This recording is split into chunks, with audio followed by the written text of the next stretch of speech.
Movie जब शुरू होती है तब बहुत से डिफरेंट न्यूज चैनल्स दिखाए जाते हैं जो एक मिसिंग स्कूल गर्ल की डेड बॉडी मिलने की खबर सुनाते हैं और बताया जाता है कि 3 महीने पहले पुलिस की स्पेशल टीम बनाई गई थी जो किडनैप होने वाली स्कूल गर्ल्स के मर्डर के केस में कुछ नहीं कर पा रही और इसी तरह के केसेस डेली बढ़ते जा रहे हैं, जिसकी वजह से प्रेसिडेंट किम कमिश्नर पुलिस को बुलाते हैं और उसके खिलाफ जल्दी एक्शन लेने का ऑर्डर देते हैं। इसके बाद इन केस के एक सस्पेक्ट यू मिन को दिखाया जाता है जिसका 2 पुलिस ऑफिसर्स पीछा कर रहे थे। उसके हाथ में गन होती है और वो पुलिस के साथ कोऑपरेट करते हुए नहीं दिखाई देता, जिसकी वजह से पुलिस ऑफिसर्स उसके सर पर फायर कर देते हैं और वहीं पर ऑन द स्पॉट उसकी मौत हो जाती है। अगले सीन में यह खबर नेशनल पुलिस हेडक्वार्टर्स में बैठे पुलिस कमिश्नर को पहुंच जाती है जो इस केस पर काम करने वाले चीफ की बेइज्जती कर रहा होता है कि तुमसे उस आदमी को बिना किसी प्रूफ के क्यों मारा और हम इस बात को मीडिया से कैसे छुपाएंगे। पब्लिक में इसका रिएक्शन सही नहीं होगा जब उनको पता चलेगा कि वो असली किलर नहीं था। इसका हल निकालो और कोई किलर पकड़ कर लाओ इससे पहले कि कोई और इश्यू खड़ा हो जाए। तब चीफ बताता है कि इस काम के लिए उसके पास एक परफेक्ट ऑफिसर है जिसने टीके कंपनी के चेयरमैन को भी पकड़ा था। उसका नाम चोई होता है और वो पुलिस का बेस्ट ऑफिसर होता है। इस वक्त चोई एक आदमी जंग के केस पर काम कर रहा होता है जो एक बड़ी रियल एस्टेट कंपनी का ओनर होता है और वो उसके खिलाफ अकाउंट्स डिटेल इकट्ठे कर रहा होता है। जब जैंग उससे कहता है कि चोई का ब्रदर इन लॉ जंग से पैसे लेकर गया था जिसके बदले में अब वो उसकी मदद करके और केस ना बनाए, लेकिन चोई उसकी बात सुनकर वहां से चला जाता है। अगली सीन में एक प्रोसिक्यूटर को दिखाया जाता है जिसका नाम जो है। वो टीके चेयरमैन किम के केस पर काम कर रहा होता है और किम ने उसे रिश्वत और काफी गिफ्ट भी दिए होते हैं, जिसकी वजह से वो किम को इन्वेस्टिगेशन रूम में मिलने आता है और उसे बताता है कि मैं आपको यहाँ से जल्दी निकलवा दूंगा। लेकिन किम जो से पूछता है कि चोई का क्या हाल निकालोगे, उसने मुझे पहले ही 2 DFA टैक्स के केस में अरेस्ट कर लिया है। जो कहता है कि मैं कुछ न कुछ हल निकाल ही लूंगा। दूसरी तरफ चोई के ऑफिस में एक आदमी को चोई की जगह प्रमोशन मिल जाती है और वो उसकी टीम इस बात पर काफी गुस्सा हो जाते हैं और उसकी टीम दूसरे आदमी की टीम से झगड़ा कर लेती है, जिसको चोई रोकता है और उन्हें समझाता है। थोड़ी देर में चोई को इंटरनल अफेयर्स के लोग इन्वेस्टिगेट करने के लिए ले जाते हैं और उसको बताते हैं कि हमारे पास प्रूफ है कि जैंग ने तुम्हारे ब्रदर इन लॉ को पैसे दिए हैं जिसकी वजह से तुम्हारी नौकरी खतरे में हो सकती है और जैंग तुम्हारे खिलाफ केस बना चुका है क्योंकि तुमने उसके ऑफिस पर रेड की थी। वो उससे पूछता है कि तुमने टीके चेयरमैन किम को पकड़वाया था जो जॉन्ग का दुश्मन है, अब जैंग के पीछे क्यों पड़े हो। चोई इन बातों पर ध्यान नहीं देता और जवाब दिए बगैर चला जाता है, जिसकी वजह से उसको उसकी जॉब से सस्पेंड कर दिया जाता है जब तक कि उस पर चार्जेस खत्म न हो जाएं। ये बात प्रोसिक्यूटर जो को पता चल जाती है और वो अपने असिस्टेंट को इस केस की डिटेल्स निकलवाने को कहता है ताकि वो उसे टीके वाले केस का बदला ले सके।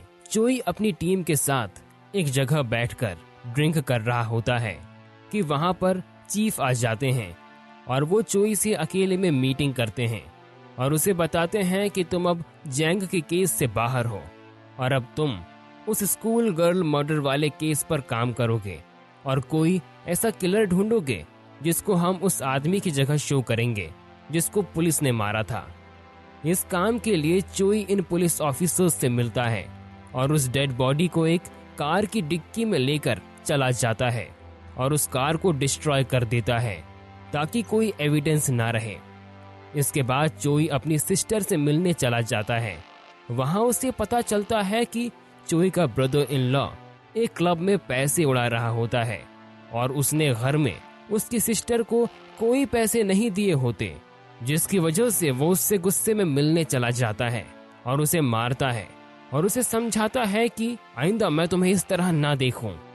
दूसरी तरफ प्रोसिक्यूटर जो अपने रिपोर्टर दोस्त से मिलता है जो उसे चोई के हवाले से कुछ डिटेल्स देता है लेकिन जब वो ऑफिस जाता है तो उसका सीनियर उसे चोई के केस पर काम करने से मना कर देता है, लेकिन वो नहीं सुनता और वो न्यूज में देखता है कि चोई को स्कूल गर्ल वाला केस मिल जाता है।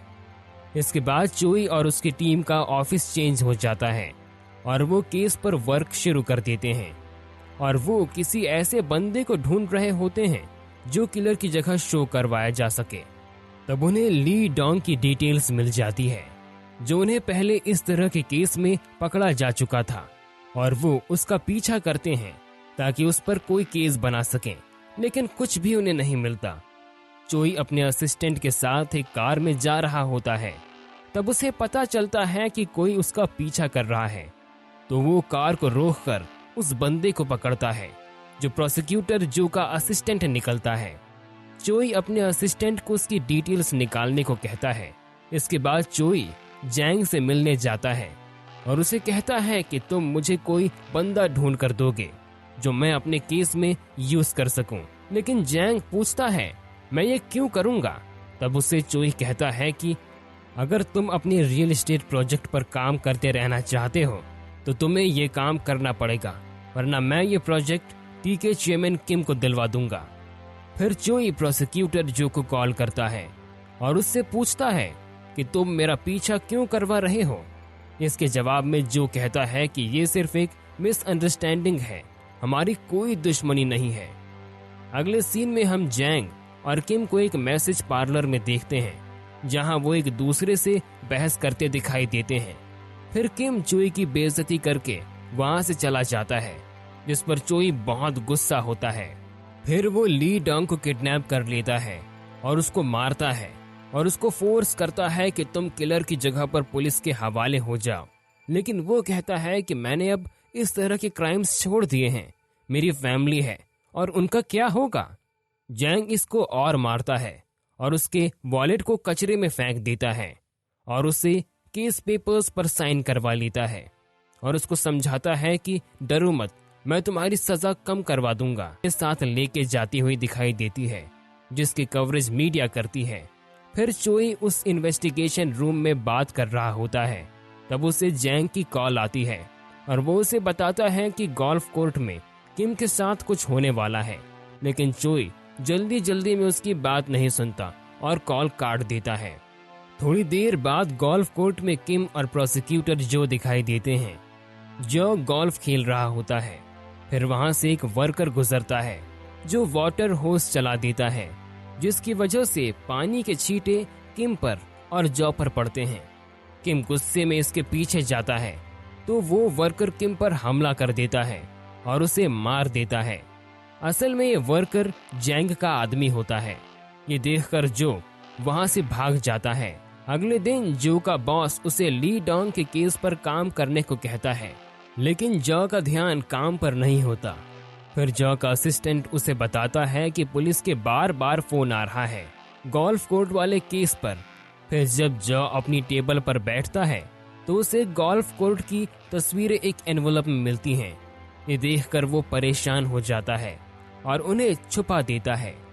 इसके बाद चोई और जैंग एक दूसरे से मिलते हैं तो चोई इस सब की हरकत की वजह से जैंग को मारता है और उसे कहता है कि कल ये केस प्रोसिक्यूटर जॉ के पास जा रहा है, देखते हैं कि क्या होता है। अगले दिन जॉ ली डोंग केस पर इन्वेस्टिगेट कर रहा होता है तो ली डोंग से बात करते हुए वो आउट ऑफ कंट्रोल हो जाता है और जैंग का नाम ले लेता है, जिसकी वजह से जो को शक हो जाता है। फिर वो अपने असिस्टेंट के थ्रू चोई और जैंग के फोन कॉल्स निकालता है और उस पर रिसर्च करता है और ली डोंग से बात करता है कि तुम सच बताओ, मैं हेल्प करूंगा तुम्हारी। इस तरह ली डोंग सच बता देता है। जब जॉ ये डिटेल्स अपने सीनियर के पास लेकर जाता है तो वो उसको नहीं मानता और कहता है ये केस चोई से मत जोड़ो। ये सुनकर जॉ के पास मीडिया के अलावा और कोई ऑप्शन नहीं होता तो वो अपने रिपोर्टर दोस्त को कॉल करता है और उसे कहता है कि ये न्यूज़ अपने आर्टिकल में लिख दो। अगले दिन वो न्यूज़ देखकर चोई जो को मिलने के लिए बुलाता है और उससे पूछता है ये सब तुम ही करवा रहे हो ना। फिर जो उससे कहता है मेरे पास सारे एविडेंस हैं, मैं तुम्हें इस केस में फंसा दूंगा। इस डर से चोई जैंग को कॉल करता है और उसकी मदद से वो जैंग के एक बंदे को जेल के अंदर भेजता है और उससे ली डोंग का मर्डर करवा देता है। ली डोंग का मर्डर कुछ इस तरह होता है जैसे कि सुसाइड हुआ हो। ये देखकर प्रोसिक्यूटर जॉ का सारा प्लान खराब हो जाता है, जिसकी वजह से वो अपनी कंपनी में डिग्रेड हो जाता है और उसके सीनियर से उसकी बहुत बेइज्जती होती है। उस बात का बदला लेने के लिए जो चोई की सारी डिटेल्स निकाल लेता है और उस पर डिफरेंट केसेस बनाना शुरू कर देता है और उसकी सिस्टर और ब्रदर को भी इन सब में घसीट देता है। ये सब देखकर चोई बहुत ज्यादा डर जाता है और जॉ से मिलकर उसे माफी मांगता है और उसको कहता है, मेरे साथ ऐसा मत करो, मैं बर्बाद हो जाऊंगा। जॉ नहीं मानता तो चोई अपने कपड़े उतार देता है और उसके आगे माफी मांगने लग जाता है। ये देखकर जो बहुत खुश हो जाता है क्योंकि उसका बदला पूरा हो जाता है। फिर वो चोई और उसकी फैमिली को जाने देता है। कुछ दिन बाद चोई को जैंग का फोन आता है और वो उसे अपनी बिल्डिंग पर बुलाता है। जैंग उससे कहता है कि मेरा इस फेक किलर वाले केस में नाम नहीं आना चाहिए, वरना मैं भी सारी कॉल रिकॉर्डिंग्स और वीडियो अपने पास रखी हुई है। अगर मैं फंसा तो तुम्हें भी मैं फंसा दूंगा। ये सारी बातें होने के बाद चोई बिल्डिंग से नीचे लिफ्ट के थ्रू आता है और कार में बैठ जाता है। कुछ देर बाद जब जैंग लिफ्ट से उतर रहा होता है तो लिफ्ट टूट जाती है और जैंग गिरकर मर जाता है। और ये देखकर चोई कार से बाहर आता है तो जैंग का असिस्टेंट वहां खड़ा होता है।